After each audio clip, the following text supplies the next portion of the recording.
Bismillahirrahmanirrahim. Assalamualaikum warahmatullahi wabarakatuh. Selamat sore.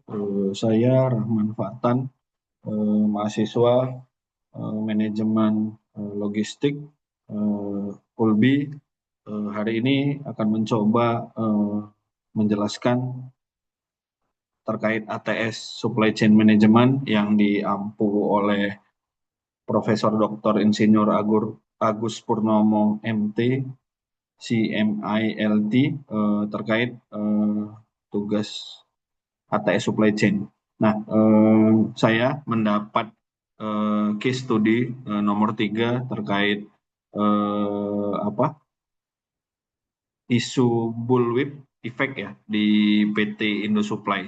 Jadi kita coba analisis terkait case study ini bagaimana bisa dan nanti apa rekomendasi yang bisa kita coba ajukan. Jadi memang PT Indosupply ini punya isu tantangan dalam menjaga kestabilan persediaan di sektor elektronik.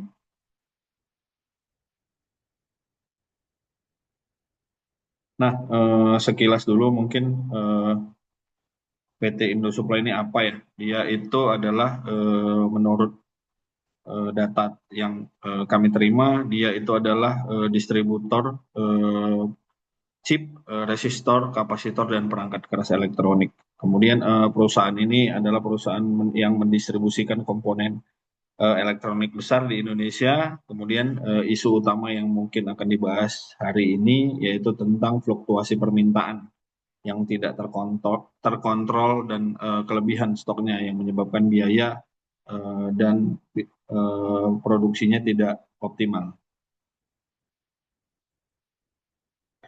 Nah, kita masuk ke masalah dan kronologinya. Intinya tadi seperti yang sudah disinggung di awal, PT Indosupply itu kelebihan stok. Dia penumpukan stoknya sampai 150% dari kapasitas optimal gudang, yang mana pasti ini akan menyebabkan pembengkakan di sisi biaya inventory. Kemudian terjadi juga kekurangan stok yang menyebabkan distribusi tidak sesuai dengan kebutuhan pasar. Nah, dari masalah-masalah itu tentu saja ujungnya akan menjadi pembengkakan di sisi biaya logistik ya.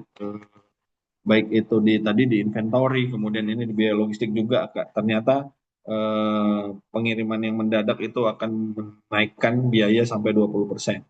Nah, di kronologi yang bisa kita capture di Januari sampai Maret itu ada lonjakan pesanan distributor, produksi berlebih, dan penumpukan stok di gudang pusat. Sedangkan di April Mei mulai permintaan stabil, distributor tetap pesan besar, kemudian kelebihan stok, kemudian kekurangan pasokan pelanggan. Nah, di Juni pengiriman darurat meningkat, nah logistiknya naik dan pemborosan terjadi di persediaan.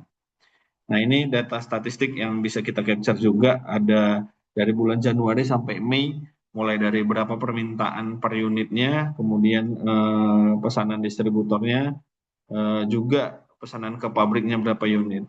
Nah, di sini terlihat ya ada fluktuasi pesanan distributor dan pabrik lebih besar dari permintaan pelanggan akhir. Ini bisa dibilang inilah eh, ciri khas dari bullwhip effect tersebut.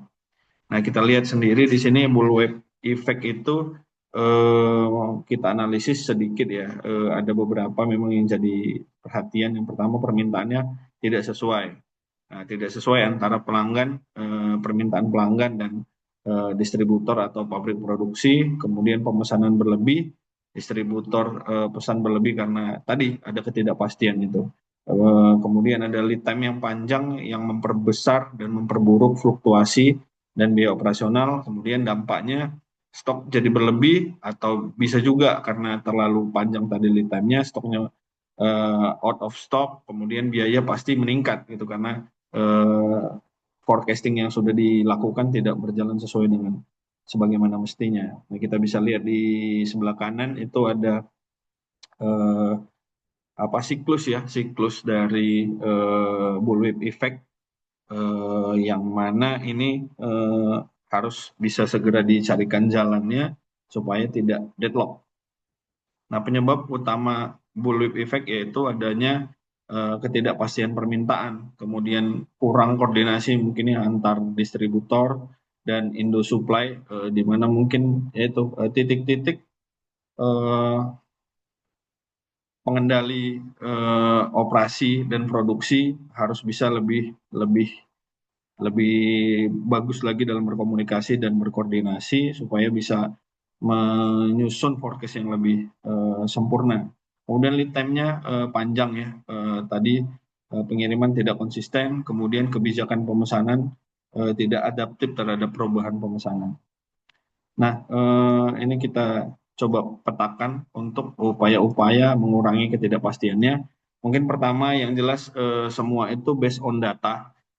Jadi database atau data permintaan, pengiriman dan lain sebagainya harus lebih dimodernisasi supaya nanti semua lini bisa melihat berapa sebenarnya permintaan dan produksi supaya bisa dicari titik keseimbangan antara permintaan dan produksi juga distribusinya. Kemudian pemesanan demand driven, eh, pemesanan dilakukan berdasarkan permintaan yang aktual ya. Jadi data historis dari pemesanan dan produksi itu akan sangat eh, menunjang untuk selanjutnya bisa diproses ke bagian yang lainnya. Dan terakhir yang nggak kalah penting yaitu tadi masalah komunikasi dan koordinasi antar bagian, antar lini produksi, pengadaan dan supplier itu harus benar-benar inline dengan data yang memang permintaan pasar. Jadi memang harus semua berkolaborasi, bersinergi untuk bisa membentuk satu keseimbangan antara demand dan produksinya. Nah, ini kita coba susun untuk dampak kelebihan dan kekurangan stok yang terjadi karena bullwhip effect tadi. Kalau dia karena bullwhip effect itu menyebabkan kelebihan stok, udah jelas ya. Tadi biaya inventory, biaya penyimpanannya tinggi, resiko kerusakannya makin banyak stok yang tidak tersalur, kemudian modal kita juga pasti akan menumpuk di barang, jadi kesulitan cash flow dan lain sebagainya. Kalau terjadi kekurangan stok, yang jelas ini akan mengurangi kepuasan pelanggan yang menggunakan produk kita, kemudian gangguan di produksi juga karena mungkin raw material dari supplier tidak semua masuk sesuai dengan forecast yang sudah disusun. Nah, biaya logistik juga akan naik tadi ya sesuai dengan data itu akan naik 20%, sehingga pastinya beban operasional bertambah dan menyebabkan inefisiensi di labor cost-nya juga. Nah, kita coba simulasikan kebijakan-kebijakan baru yang mungkin bisa menetralisir ya efek dari bullwhip effect tadi. Yang pertama mungkin kita coba susun dulu permintaan tadi dari data yang masuk, itu kita stabilkan dulu, kita forecast dengan baik, kemudian setelah fluktuasinya sudah mulai berkurang, kita bisa menyusun rencana produksi yang lebih baik antara antara pengadaan raw material, produksi dan distribusinya, yang jelas nantinya akan mengefisienkan stok-stok yang berlebih dan kurang tadi. Dan jelas inline juga pasti akan ke biaya logistiknya, karena memang sudah kita forecast dengan baik di awal, dan di akhir tujuannya jelas itu adalah efisiensi di operasional yang harusnya akannya di ujungnya nanti akan membuat harga produksi dan harga jual dari eh, PT terkait akan lebih baik lah di pasar daripada kompetitor. Nah, dari beberapa hal tadi bisa kita simpulkan, yaitu masalah dari bullwhip effect itu adalah masalah stok yang tidak seimbang dan biayanya juga tinggi. Kemudian penyebab utama dari masalah itu yaitu tadi ketidakpastian, komunikasi yang buruk, juga kebijakan yang tidak pas atau tidak optimal. Solusinya kita coba tadi ya kita perbaiki mulai dari pemesanan raw material, kemudian pengelolaan stok internal inventorinya, kemudian komunikasi yang efektif antar bagian, antar eh, apa titik-titik kritis di internal PT Indo Supply tadi supaya komunikasinya berjalan dengan baik. Dan di akhir yang kita harapkan yaitu dampak-dampak negatifnya bisa ditekan, kemudian stabil rantai pasok dan di ujungnya tadi biaya operasional yang lebih efektif dan efisien. Itu mungkin yang bisa saya sampaikan terkait eh, isu bullwhip effect di PT Indo Supply.